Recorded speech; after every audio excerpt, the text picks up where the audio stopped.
माफी मांगने का क्या तरीका है? व्हाट्सएप भरा हुआ है माफी नामे से, कतार लगी हुई है 3 दिनों से, मेरे अगली पिछली तमाम चीजें माफ करो माफ करो माफ करो। अच्छा काम है, यानी माफी तलब करने का ये तरीका इख्तियार किया गया। जिसको देखो और बेचारा लिखता भी नहीं, कॉपी पेस्ट, इधर से उठाए उधर कर दे, लिखने की भी किसी के अंदर उतनी हिम्मत भी नहीं है। जरा आप इसके मुतालिक सोचो। सही है, हमारे बुजुर्गों का यह तरीका रहा। हदीस पाक अभी मैंने सुनाया, जिसके दिल में कीना हो आज उसकी मगफिरत नहीं होगी। कीना कहते हैं मुसलमानों से कतई ताल्लुक करना। मुसलमानों में बहुत सारे ऐसे हैं जो अपने रिश्तों को छोड़कर बैठे हुए, भाई बहन से बात नहीं कर रहा है। बहुत तो ऐसे हैं माँ बेटों में बातचीत बंद है। मुआज़ल्लाहि रब्बिल आलमीन हदीस पाक में है, जिसने दुनिया में सिला रहमी रिश्ते को कता किया, कट किया, क़यामत के दिन उसे काट कर दोज़ख में डाल दिया जाएगा। सिला रहमी को कता करने वाला, हुजूर ने यह भी फरमाया, जिसने 3 दिन से ज्यादा अपने भाई से तर्क ताल्लुक किया वो मेरी उम्मत में से नहीं है। ये बड़ी वईदें हैं। इसलिए बुजुर्गों ने एक तरीका अपनाया था, आज की रात जो कुछ भी हुआ पिछला सब भूल जाओ। माफी तलब करने के लिए हम रब के हुजूर आते हैं मगफिरत के लिए, लेकिन अगर हमारे पास 2 चीजें हैं, नंबर 1 शिर्क अगर किया हो तो बख्शिश की सवाल ही नहीं।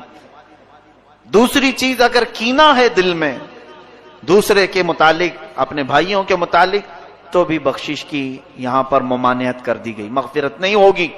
तो बुजुर्गों ने यह आदत डाली थी उम्मत मुस्लिमा को कि ये शब बारात आने से पहले पहले अपने दिल के कीनों को साफ कर लो, माफी तलब करके साफ सुथरे हो जाओ, ताकि आज बटने वाली मगफिरत तुम्हें भी मिल जाए। बजाते खुद उससे माफी तलब करें जिसके साथ आपका मामला हुआ है, उसके पास जाएं। यहां पर नफ्स जाने नहीं देगा, यही बात तो है। मैं आपको बताऊं, जितनी जल्दी आप ये माफीनामा भेजें किसी को कि मुझे माफ कर दें, उसी जगह पर एक दूसरा सॉल्यूशन मैं आपको बताऊं, यही फोन तुम्हारे हाथ में है, व्हाट्सएप के जरिए से इस्तेमाल कर रहे हो और फलां को भेज रहे हो मुझे माफ कर देना।